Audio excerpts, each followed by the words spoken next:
ठरलं तर मग या मालिकेच्या आजच्या भागामध्ये आपण पाहणार आहोत मैनावती आणि सदाशिव चोरी करण्याच्या उद्देशानं आता सुभेदारांच्या घरी पोहोचलेले आहेत. घरी कोणच नाहीये या गोष्टीचा त्यांनी गैरफायदा उचलायचं ठरवलंय. घरामध्ये फक्त पूर्णाजी आहे आणि आता पूर्णाजीला कसं शांत करायचं याचा विचार त्यांनी करून ठेवलेला आहे. पूर्णाजीला मैनावती गोड गोड बोलू लागलेले आहे.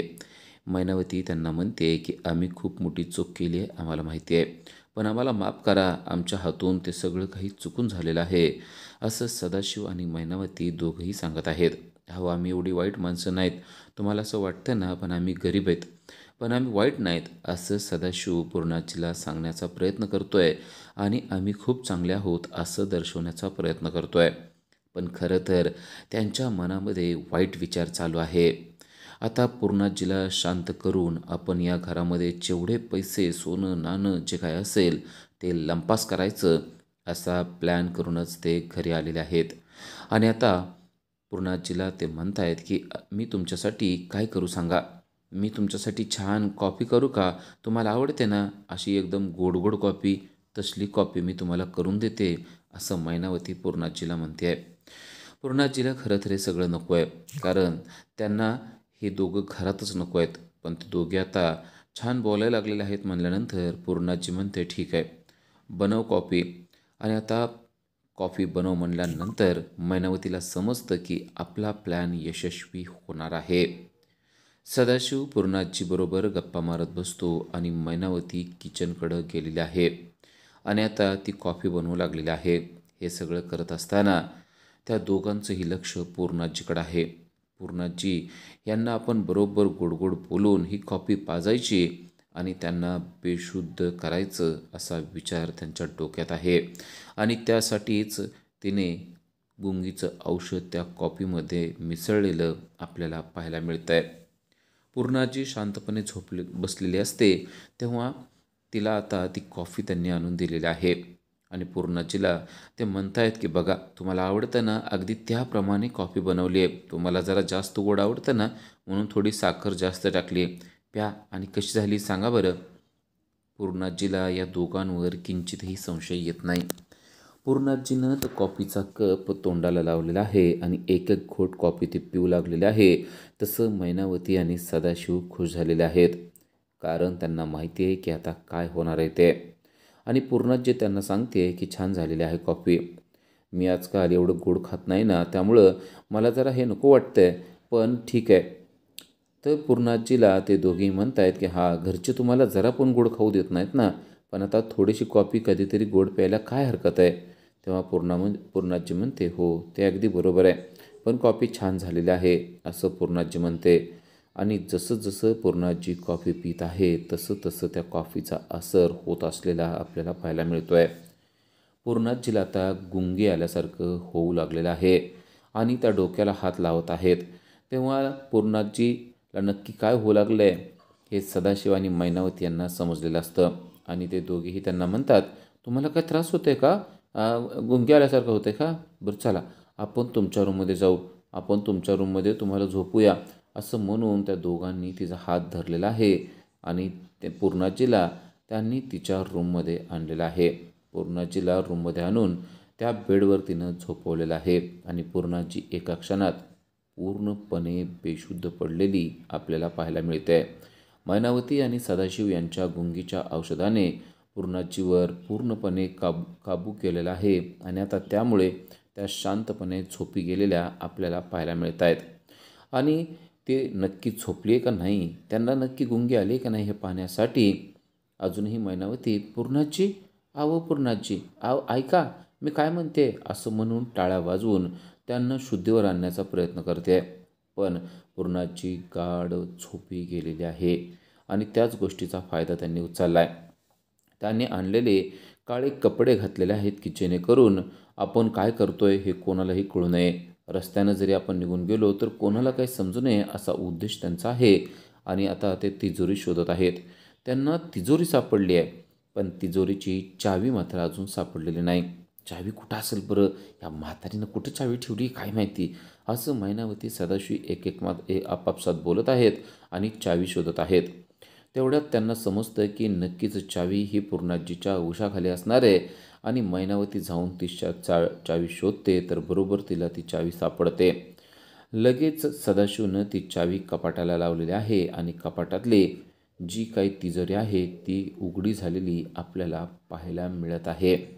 तिजोरी उघडी झालेली पाहून दोघांचे डोळे अगदी मोठे झालेले आहेत. कारण त्यांना पाहिजे असलेलं सोनं, नाणं, पैसे सगळं काही त्यामध्ये आहे आणि त्यांनी एक एक गोष्ट बाहेर काढायला सुरुवात केली आहे. एक साडी घेऊन त्या साडीमध्ये सगळे दागिने त्यांनी ओतायला सुरुवात केलेली आहे आणि आता हे बोचकं घेऊन पळून जायचं असं ते एकमेकांना बोलत आहेत. आता अजिबात या घरच्यांकडं मागं वळून देखील बघायचं नाही. आपल्याला जेवढा हात मारायचा होता तेवढा सगळा हात आपण मारलाय या गोष्टीचा आनंद त्यांना झालेला आहे. पण आता काहीच वेळात त्यांच्या आनंदावर विरजण पडणार आहे. कारण स्वतः अर्जुन आणि सायली तेथे आलेले आहेत. तर त्याचबरोबर अस्मिता देखील तेथे पोहोचलेली आहे. अस्मिता सचिनच्या आईवडिलांना आणण्यासाठी गेलेली असते. तर इकडे अर्जुन आणि सायली मधुभाऊंना भेटून आलेले असतात. मधुभाऊंना भेटून आलेले पाहून कल्पना त्यांना म्हणते की आता मधुभाऊंची तब्येत कशी आहे. तेव्हा ते सांगतात की ठीक आहे, आता त्यांना बरं वाटतंय. ते गप्पा मारत आता घरामध्ये येत असतात आणि त्यांचा आवाज सदाशिव आणि मैनावती यांच्याकडं पोहोचलेला असतो. आता आपलं संपलं, काही खरं नाही आहे हे त्यांना समजतंय. लवकरात लवकर सगळं गुंडाळून आपण पळून जायला पाहिजे असा विचार ते करत आहेत. तर आता सुभेदार कुटुंबीय घरात पोचलेले आहेत. कल्पना अर्जुन आणि सायलीला सांगते आहे की तुम्ही आराम करा आता जरा, कारण तुम्ही थकलेला आहात असं मला वाटतंय आणि स्वयंपाकाचं काय असेल ते आपण नंतर बघूया. तर इकडे प्रिया आणि अश्विन देखील पोचलेले आहेत आणि प्रिया म्हणते, बरं झालं बाबा बाहेरून खाऊन आलो, नाहीतर इथं देखील अजून ह्यांचं किचनचं कामच चालू आहे. त्यामुळे मला नाही वाटत की आपल्याला यांनी किचन मिळू दिलं असतं. तेव्हा कल्पना चिडते आणि म्हणते, त्यासाठी तुम्ही घरात असलं पाहिजे असतं, समजतंय? असं पण तू किचनमध्ये किती असते आणि किती काय काय करून अश्विनला खाऊ घालते ना, ते सगळं मला माहिती आहे. त्यामुळं तू आमच्यावर ब्लेम करायची काही गरज नाही. तर अश्विन सगळं काही शांत होण्यासाठी म्हणतो, जाऊ दे ना, सोड. मला ना आता यांच्या नादी लागायचीच इच्छा उरलेली नाही. त्यांना जे काय वाटतंय ना ते करू दे. तर अर्जुन सायलीला म्हणत असतो, तुम्ही देखील आता थोडंसं जाऊन आराम करा. कारण तुम्ही पण कंटाळलेला आहात, थकलेला आहात.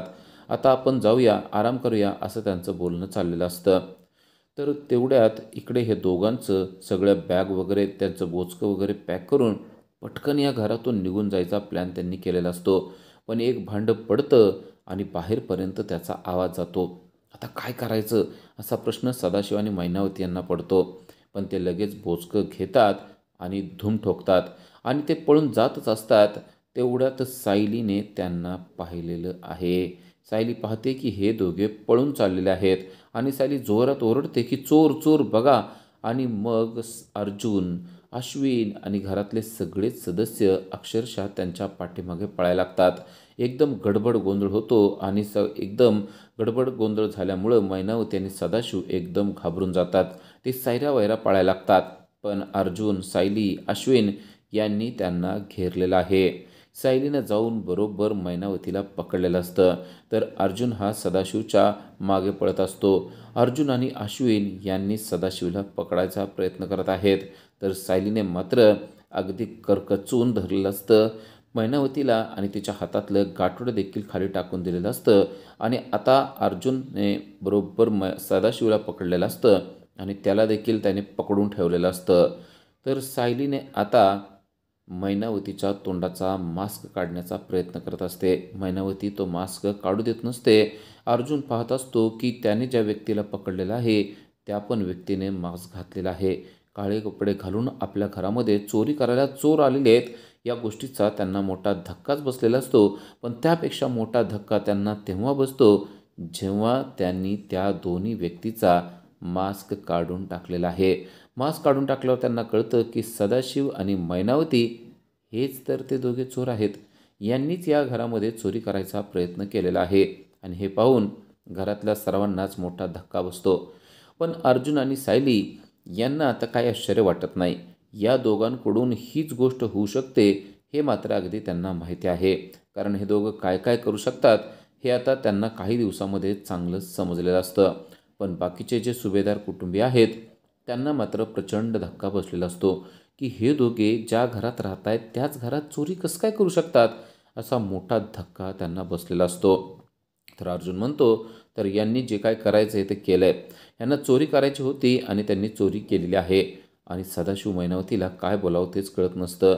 तर प्रिया आता मुद्दाम संधी साधून घेते आणि म्हणते, मी तर अगोदरपासूनच म्हणलेलं होतं यांचं वागणं असलंच आहे, हे चोरटेच आहेत. तर आता सायली देखील चिडलेली असते आणि सायली त्यांना म्हणते, अहो ज्या घरामध्ये तुम्हाला आश्रय दिला आहे, ज्या घरातल्यांनी तुम्हाला 2 वेळचं चांगलं खायला प्यायला दिलेलं आहे, तुमचे सगळे लाड पुरवलेले आहेत, त्या घरामध्ये चोरी करताना तुम्हाला लाज कशी वाटली नाही? आता सदाशिव आणि मैनावती खोटं बोलायला सुरुवात करतात. अहो म्हणजे खरं सांगतो तुम्हाला, असं नाही असं जेव्हा सुरू करतात तेव्हाच लगेच अर्जुन चिडतो आणि म्हणतो, तुमची ती नाटकं बंद करा. अजिबात आम्हाला त्याचं एक्सप्लेनेशन देऊ नका. अहो मुद्देमालासह तुम्ही सापडलेले आहात, चोरी करताना सापडलेले आहात आणि आता तुम्ही काय एक्सप्लेनेशन देणार आहे की कशामुळे चोरी केली ती? तरी देखील सदाशिव म्हणत असतो, पण नाही, आम्हाला माफ करा, आमच्याकडून चुकी झाली आहे असं आम्ही सांगतोय तुम्हाला. तर प्रिया म्हणत असते, बघा हे ना असलेच आहेत, यांना ना चोऱ्या करायलाच आवडतं, यांना घरात घेतलं तीच मोठी चूक केलेली आहे असं म्हणून ती मुद्दाम असं दर्शवत असते की मी यांना अगोदरच ओळखलेलं होतं. तर बाकीचे जे सुभेदार कुटुंबीय आहेत त्यांना मात्र खरंच प्रचंड धक्का बसला आहे, की अरे हे दोघं असं का करतायत? यांना आपण घरामध्ये आश्रय दिला आहे आणि चक्क याच घरात ते चोरी करून फरार होत आहेत, असं यांना का सुचलं आहे? असा मोठा प्रश्न त्यांना पडला आहे. पण सायलीला आणि अर्जुनला कळलं आहे की यांची वृत्तीच घाणेरडी आहे. हे ज्या घरामध्ये जातील तेथे चोऱ्याच करणार. त्यांना चोऱ्या माऱ्या करणं, लुटणं, खोटं बोलणं याच गोष्टी आवडतात. तर अश्विन देखील चिडलेला असतो आणि म्हणतो, समजलं ना, त्या दिवशी मी तुम्हाला म्हणत होतो पण तुम्हाला माझं खोटं वाटत होतं. यांनी नकली बँडेज घालून खोटारडेपणा केला होता हे आता तुमच्या लक्षात आलं आहे का? तर सायली म्हणते, हो अश्विन भाऊजी, तुम्ही जे म्हणत होता ना ते बरोबर आहे. हे दोघं खोटारडे आहेत ही गोष्ट आम्हाला त्याच दिवशी खरं तर समजलेली होती.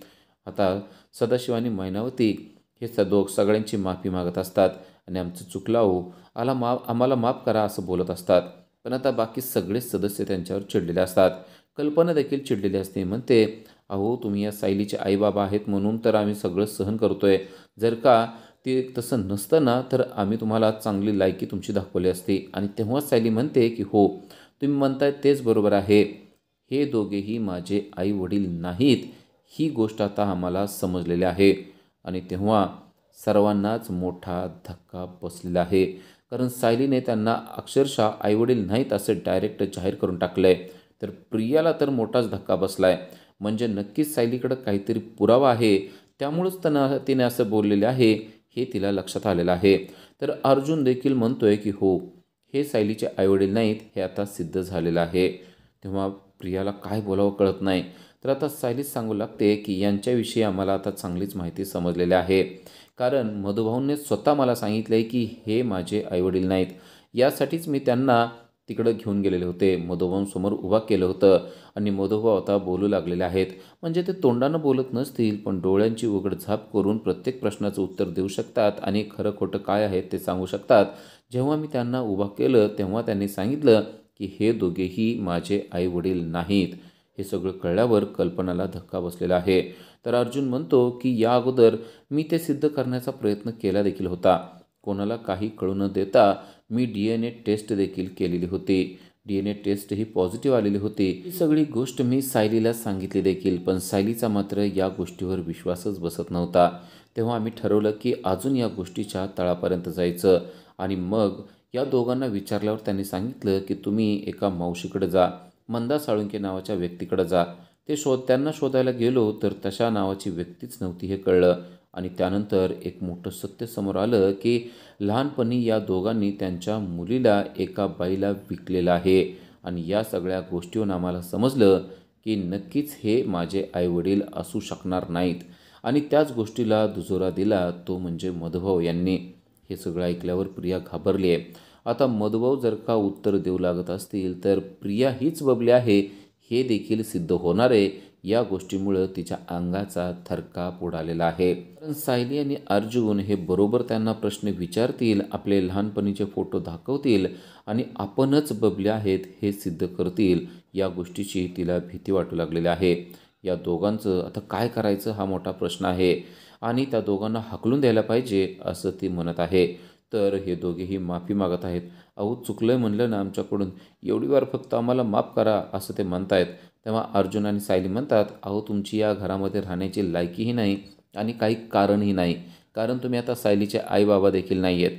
सायलीचे आईबाबा होतात म्हणून इतके दिवस आम्ही सगळं काही सहन केलं, पण ते देखील खोटं आहे आणि तुमचं वागणं त्यापेक्षाही खोटं आहे. तेव्हा सायली चिडते आणि त्या दोघांना धरून अक्षरशः सुभेदारांच्या मेन गेटच्या बाहेर तिनं धक्के मारून हाकलून दिलेलं आहे आणि दोघांनाही सांगितलं आहे की इथून पुढं तुमचं तोंड देखील इकडं दाखवायचं नाही. जर का इकडं फिरलेलं जर दिसलात तर माझे इतकी वाईट कोणी नाही, लक्षात ठेवा, असं म्हणून सायलीने त्यांना हाकलून दिलं आहे.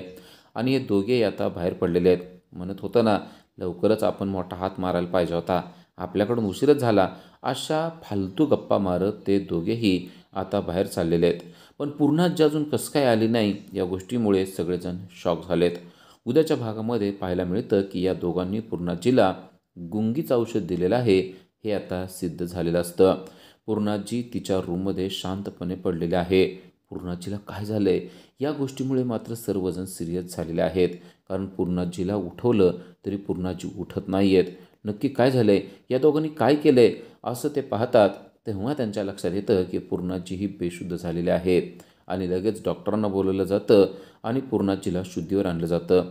पण यांचं हे असलं वागणं सायली आणि अर्जुन यांना अजिबात पटलेलं नसतं. पण आता प्रिया मात्र पुरती घाबरून गेलेली आहे.